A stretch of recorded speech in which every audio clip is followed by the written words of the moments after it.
ক্যারিয়ারে প্রাপ্তির খাতা ১৬ আনা হলেও লিওনেল মেসির জীবনে এমন একটা দিন এসেছিল যখন তার মরে যেতে ইচ্ছা হয়েছিল। আর্জেন্টিনার লুজু টিভিকে দেয়া সাক্ষাৎকারে এমন ভয়ঙ্কর অভিজ্ঞতার কথাই জানিয়েছেন বিশ্বকাপ জয়ী তারকা। সম্প্রতি প্রকাশিত সাক্ষাৎকারে মেসি শেয়ার করেছেন প্রায় ১০ বছর আগের এক গল্প। কিন্তু কেন মরে যাওয়ার সিদ্ধান্ত নিয়েছিলেন ফুটবল জাদুকর? ২০১৬ কোপা আমেরিকার ফাইনালে চিলির কাছে টাইব্রেকারে হেরে টানা দ্বিতীয়বারের মতো শূন্য হাতে ফেরার পর ধৈর্যের বাঁধ ভেঙে যায় মেসির। সেই হারের অনুভূতি জানতে চাইলে মেসি জানান, খুব অনুশোচনা হয়েছিল, মরে যেতে চেয়েছিলাম। ২০১৬ কোপার ফাইনাল হারের পর জাতীয় দলের হয়ে কিছু জিততে পারেন না। মেসিকে নিয়ে এমন সমালোচনা যখন তুঙ্গে, তখনই জানান অবসরের সিদ্ধান্ত।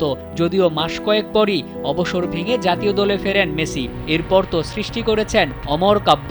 ২০২২ সালে মেসির হাত ধরেই ৩৬ বছরের শিরোপা খরা কাটায় আর্জেন্টিনা। সেই আলাপচারিতায় অবসরের পর কি করবেন জানিয়েছেন সেই ইচ্ছার কথাও।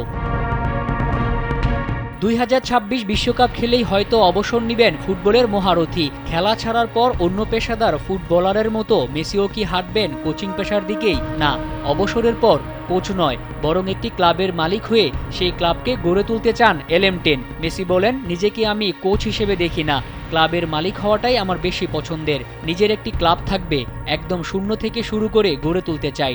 যদিও বর্তমানে একটি ক্লাবের মালিকও বনে গেছেন লিওনেল মেসি।